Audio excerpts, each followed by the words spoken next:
fumava uma carteira de cigarro por dia e bebia bastante. E parte da graduação eu fumei cannabis também. Muito sedentário, leve sobrepeso. Praticamente a minha vida era isso. Era fazer uso do álcool com função realmente de embriaguez. Até que um dia eu... Você deixou pra trás a bebida, a farra, bebedeira Cigarro. e cigarro, e você conseguiu se viciar em ler e estudar, é isso mesmo? 2013, 2014, mais ou menos no meio da graduação de psicologia que eu fiz lá no interiorzinho, bem no interior do Rio Grande do Sul, numa cidade de 60 mil habitantes, eu acho. Eu fiz a minha graduação. Eu fumava uma carteira de cigarro por dia e bebia bastante. E parte da graduação eu fumei cannabis também.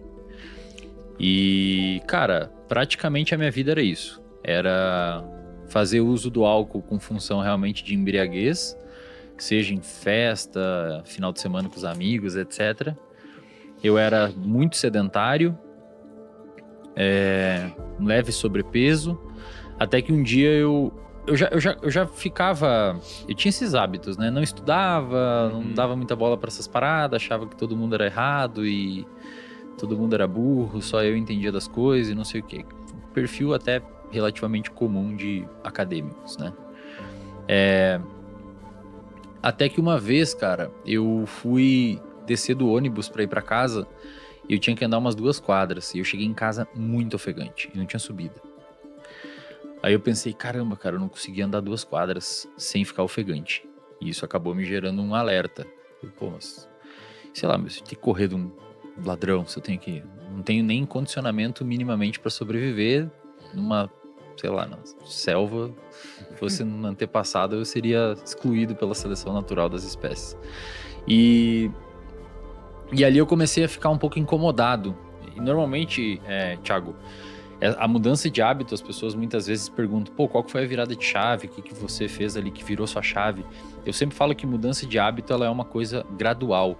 Você começa a mudar um hábito quando você começa a se incomodar com aquele comportamento, mesmo você continuando executando aquele comportamento outras vezes, até que em algum momento você tem, de fato, uma configuração contextual que faça você alterar o seu comportamento. Mas não é uma virada de chave. Muita gente acha que é uma virada de chave, por isso começa a academia e uma dieta na segunda-feira e quinta-feira já não consegue mais manter. Porque não é uma virada de chave e não dá para tratar como uma virada de chave.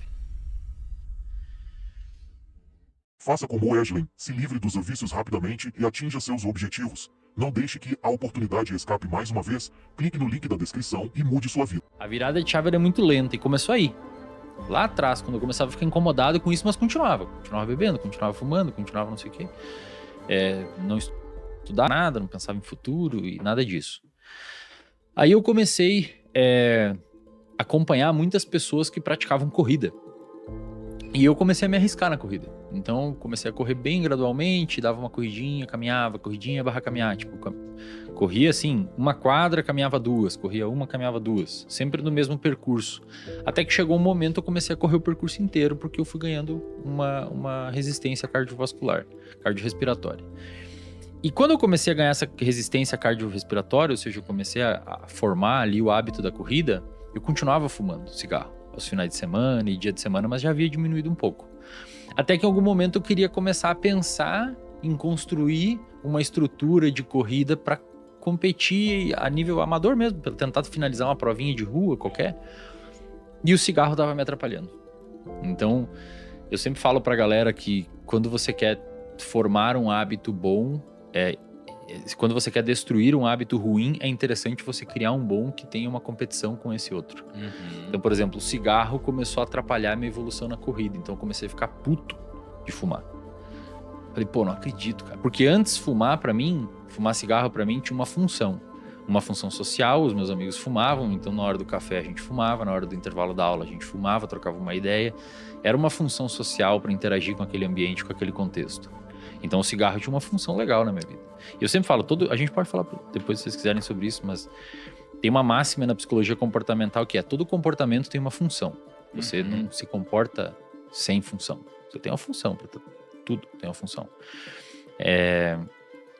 E o cigarro tinha essa função. E depois de um tempo que eu comecei a correr, o cigarro começou a ter uma função pejorativa dentro do meu repertório comportamental, que era atrapalhar minha corrida. Então, mesmo eu perpetuando aquele comportamento de fumar por conta de circuitos cerebrais que haviam sido formados pelo próprio poder aditivo da nicotina, eu começava a ficar irritado de fumar. É mais ou menos quem desliza na dieta feio no final de semana e fica triste depois. Você desliza na dieta por conta do seu comportamento ser condicionado para aquilo muitas vezes, ou pela disponibilidade do alimento, ou pela sua história de interação com o alimento, etc. Mas você fica triste muitas vezes depois.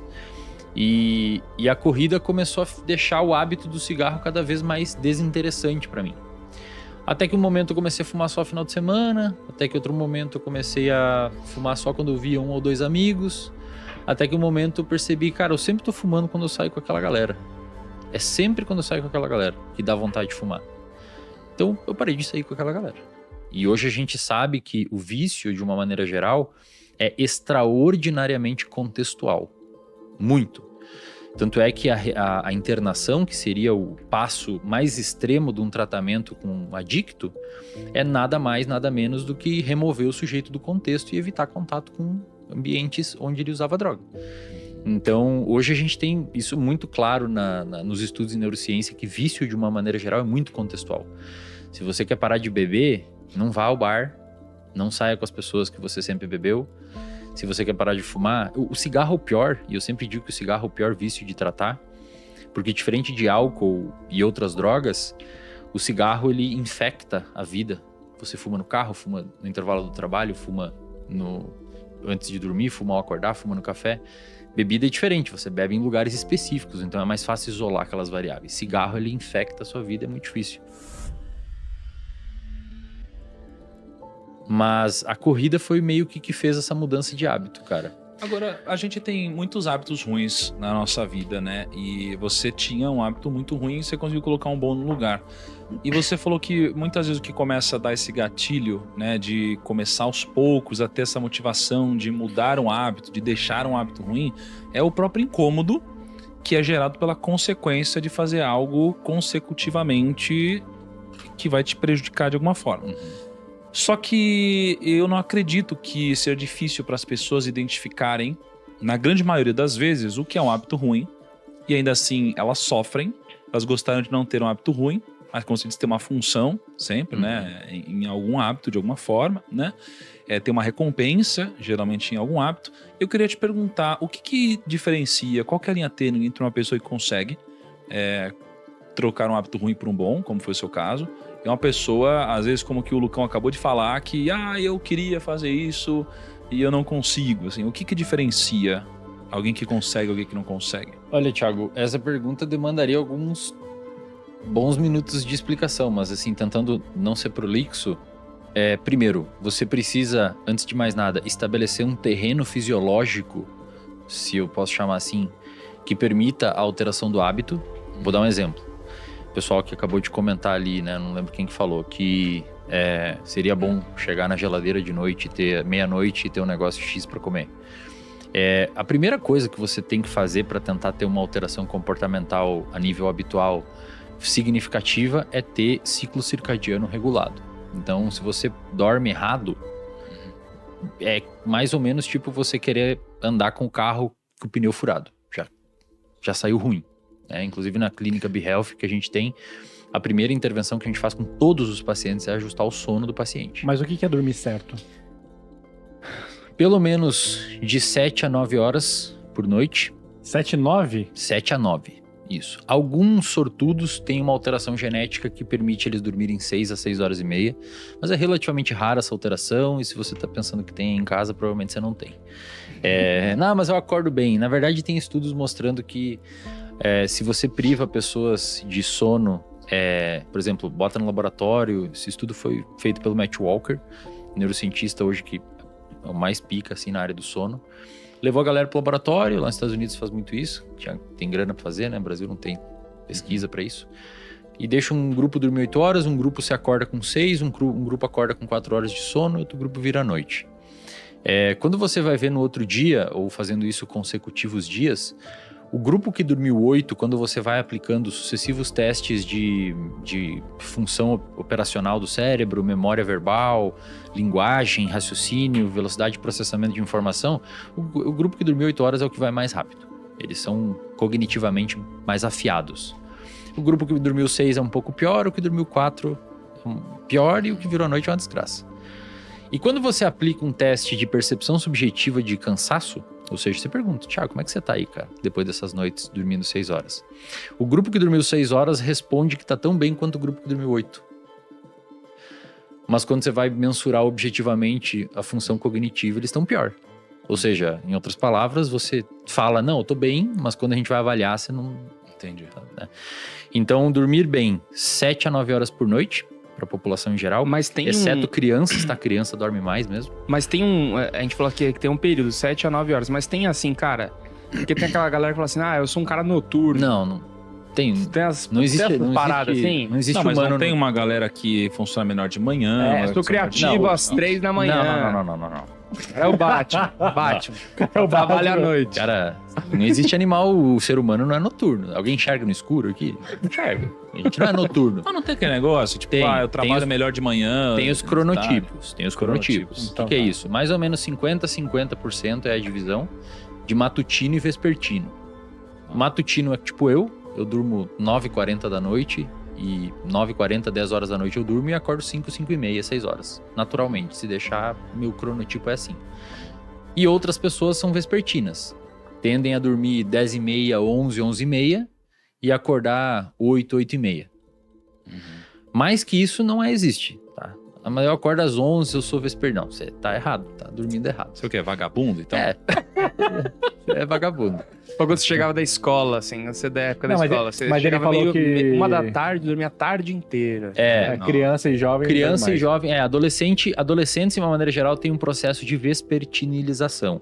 Adolescentes, eles tendem a dormir mais ou menos meia-noite e acordar um pouquinho mais tarde. Por isso que escolas, por exemplo, que obrigam o adolescente a acordar 6 horas para pegar um busão para ir para a escola, cara, é um crime contra Eu o dormia na sistema aula biológico sempre. do adolescente. Ele acorda, inclusive, É. mole, assim, ó. Ele acorda no meio do sono profundo. Acordar Então, 5, dormir bem. 5 horas da manhã todo dia. 7 a 9 horas por noite, passando por todas as fases de sono. Só pra que gente não seria perder a adequado. resposta, porque a gente entrou no sono, mas o objetivo é responder Sim, por que sim, que alguém eu vou consegue- voltar lá.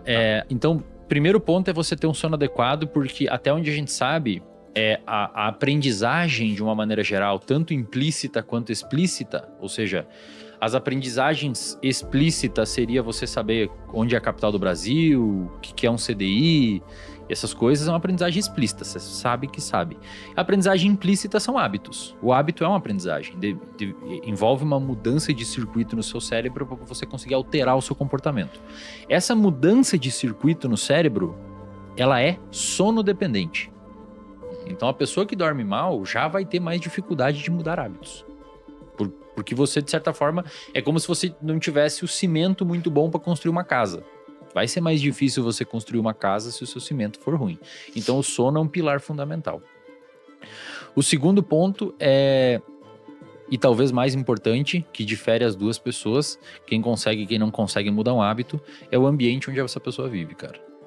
Não tem como. É inegociável. Se você vive em meio a pessoas que bebe, fuma, não sei o que e tal, vai ser muito... Você pode até conseguir, tá? Não é 8 ou 80, você pode até conseguir. Mas vai ser muito menos provável você conseguir ter uma alteração significativa de hábito se você vive em meio e a um contexto de pessoas que têm aqueles hábitos ruins, do que se você viver em meio a um contexto de pessoas que nutrem outros tipos de hábitos. Então, se você quer alterar um hábito, você deveria se preocupar em andar e conviver com pessoas que tenham os hábitos que você busca. E também, né, vale ressaltar, alterar hábito é uma coisa que a gente fala como se valesse para todos os hábitos. Mas hábitos, tem hábitos e hábitos. Por exemplo, tem até um estudo de uma pesquisadora que tentou quantificar quanto tempo a gente demora para formar um hábito. Tem a história dos 21 dias, não sei se vocês já ouviram, né? Uhum. Que não tem essa... Não... São 66, não é? Média de 66 dias para formar um hábito, só que é uma média que varia de 14 dias a quase 300. E assim, Thiago, os hábitos são distintos nesse estudo de 66 dias, cara. Por exemplo, ela tinha o hábito da pessoa beber mais água, tinha o hábito de comer uma fruta e de fazer exercício. Tá. O que ela viu? O hábito de beber mais água foi o mais rápido a ser formado, em média, nas pessoas. Porque é mais fácil. Uhum. Você deixa a garrafa aqui no seu lado. É diferente de você ter que ir à academia, que envolve interação social, envolve deslocamento, envolve abrir mão de um tempo da sua vida para fazer aquilo. Problema de interação social mesmo. Mas às vezes a pessoa demora para formar o hábito porque tem essas barreiras para vencer. Então, hábitos mais simples são mais simples, hábitos mais fáceis são mais fáceis de formar, e hábitos que envolvam um complexo muito grande acabam demorando mais. Agora, cara, Mas o principal é o ambiente, tá, é cara? o ambiente, né? Contexto. O principal Pô, é o mas, contexto. pô, mas aí não é uma atitude. Eu entendi que, pô, lógico, fica mais fácil. Mas não é uma atitude meio radical. Por exemplo, eu gosto do Kaique. O cara é meu irmãozão aqui, mas ele tem hábitos terríveis. Não vai durar muito tempo. Mas eu quero continuar falando com ele, entendeu? Eu quero Não, mas você não continuar. precisa parar de falar com ele, Então, mas você cara. falou que você largou seus brother aí, por exemplo. Não, eu não larguei cara, meus brothers. Eu só falava assim, cara, eu não vou final de semana aí, pelo menos não nesse, eu vou 1 a cada 3. Entendi. Dá uma reduzida Entendi, dá uma reduzida. Que o que o Wesley tá falando não é que assim, ó, se você não mudar de ambiente, você não consegue mudar o hábito. O que ele tá falando assim, É mais se você não mudar de ambiente, vai ser mais difícil disso acontecer. Então, o seu esforço vai ter que ser muito maior, Exato. né, É de isso aí. fato. Realmente. Imagina, tá todo mundo te oferecendo uma comida e você tem que dizer não. Cara, Caraca. aí te pega mas num eu- dia que você dormiu mal, tá estressado, Isso. e fala, só hoje. Só amigo porque maconheiro. Você tem que escolher. Se você tem. Vamos pegar 100% aqui do seu ambiente: família, trabalho e amigos. Família, você não vai conseguir excluir a sua família. Então você tem que excluir os outros dois pra você conseguir. Complexo, É um jogo, É. cara. É um jogo de alterações. Agora- Faça como Wesley, se livre dos vícios rapidamente e atinja seus objetivos. Não deixe que a oportunidade escape mais uma vez. Clique no link da descrição e mude sua vida.